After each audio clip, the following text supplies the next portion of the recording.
Dear viewers, good afternoon from beautiful city of Kota Kinabalu, Sabah, Malaysia. I am Bablu Ghosh from Faculty of Engineering.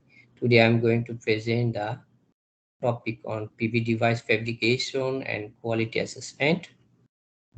Let's introduce first what is actually the goal of this uh, presentations. Actually, the device we fabricates and how to assess the quality is very important to make it more profound development in this area of research and development. So basic characteristics of the device is very important to learn to make it advanced architecture for the device assessment.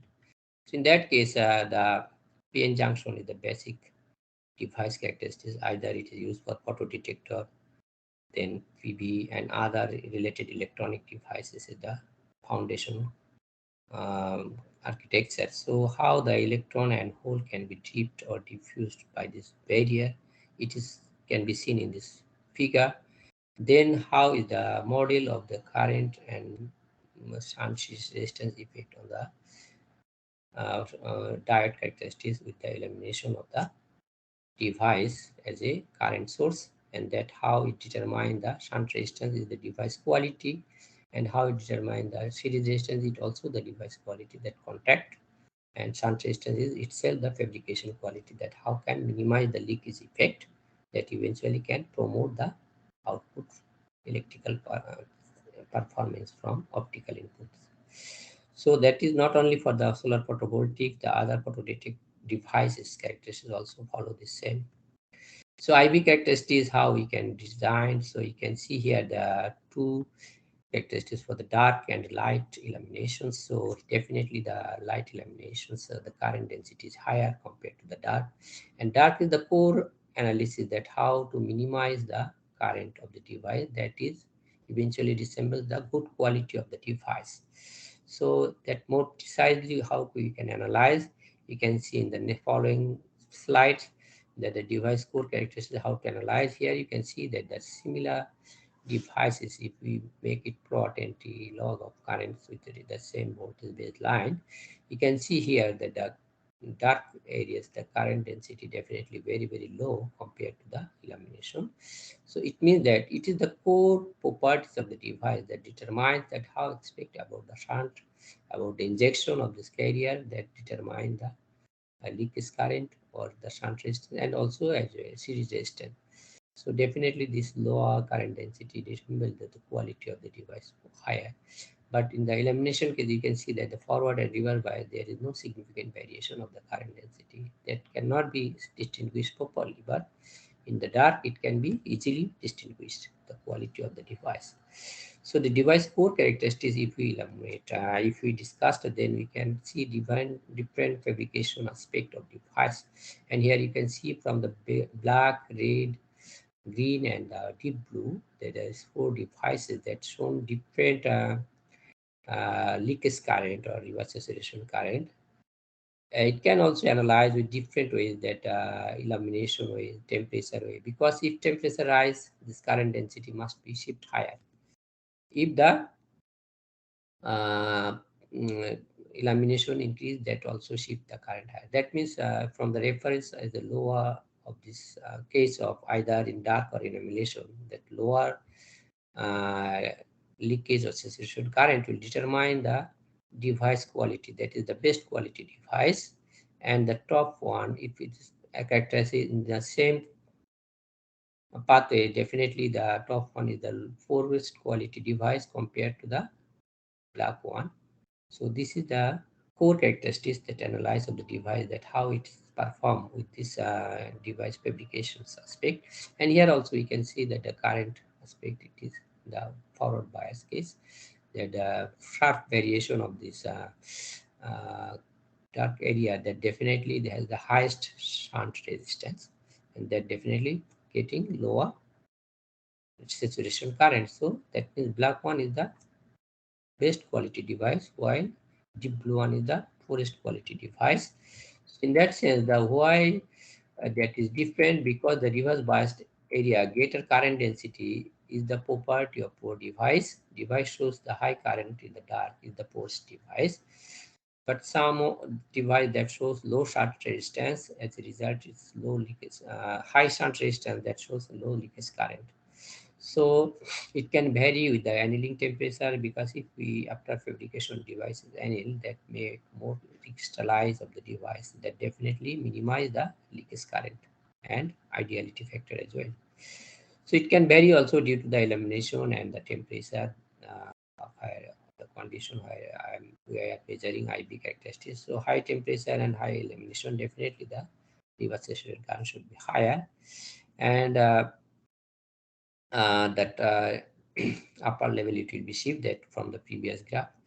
Then theory behind it, that is the ideality factor, how vary the variation of voltage with the anti-log of the current variation, that determine the ideality factor. If the voltage variation is very minimum with the anti-log of this current, that means it has very high shunt resistance, and definitely it is very good quality device. But if it is reverse, that current voltage variation is very fast with the current anti-log variation, that definitely the poor quality device, that is the lowest shunt resistance.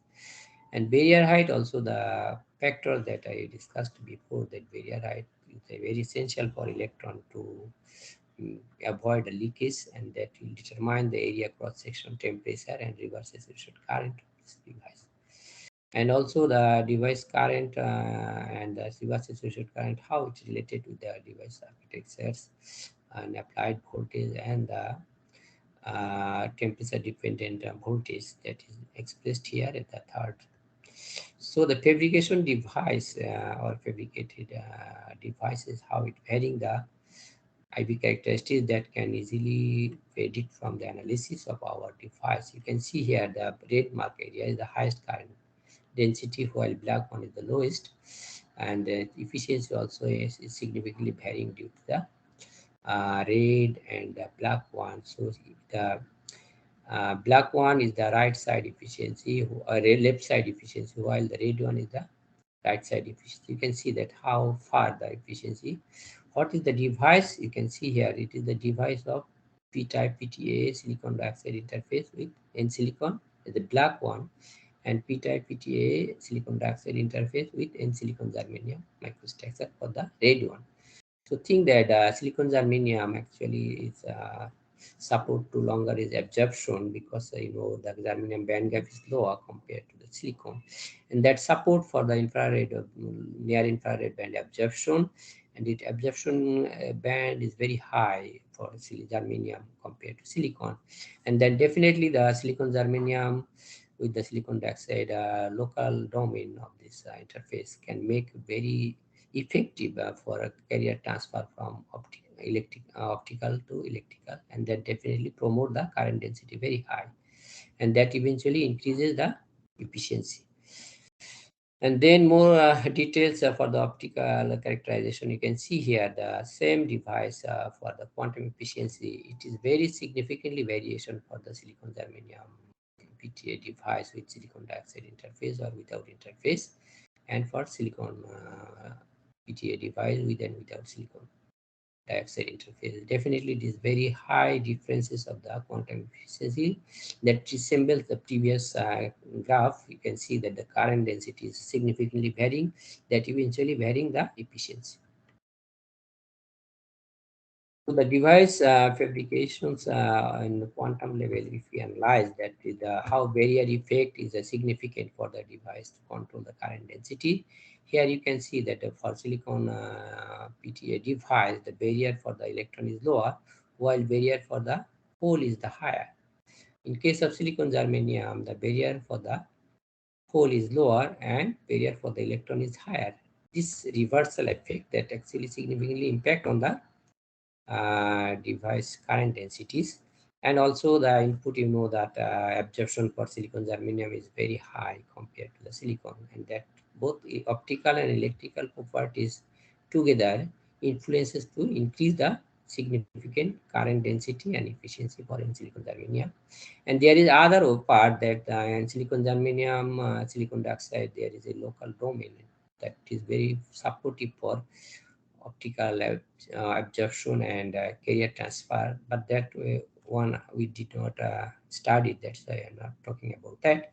But Eventually, the optical absorption and the barrier effect of the silicon germanium are how supportive to increase the current density and efficiency. It can be easily realized that the device of optical system that how can be fabricated to make it promote the current density, efficiency, fill factor as well.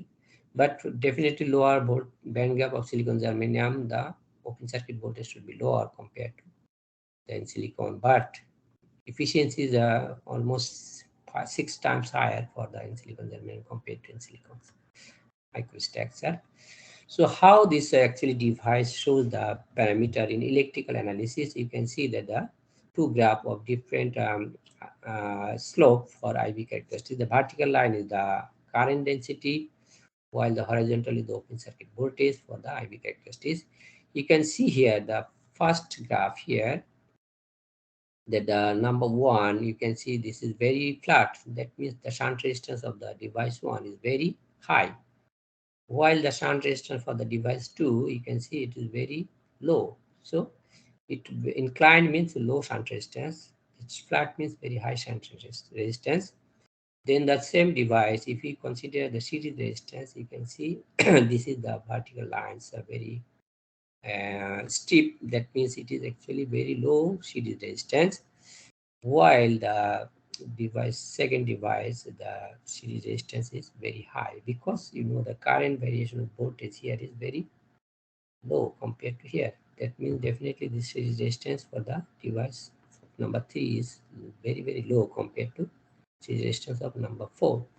So this variation of the shunt and series resistance that determine the device characteristics, that how it is fabricated, how it is quality for the barrier height determination and leakage current limitation, that overall determine the device quality. So this is the assessment that how we can make the device properly analyzed through this electrical and optical characterization and the quantum models of the device.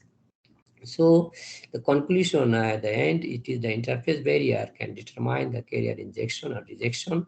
Normally, electron barrier can lessen its recombinations. Temperature and illumination influence on the device leakage and degradations. The overall device quality or fabrication architecture is the key to increase the fill factor and open circuit voltage of PV. Not only PV, the other optoelectronic leakage current is an enemy, and that lessening is the key for the fabrication of the device. Thank you for your question.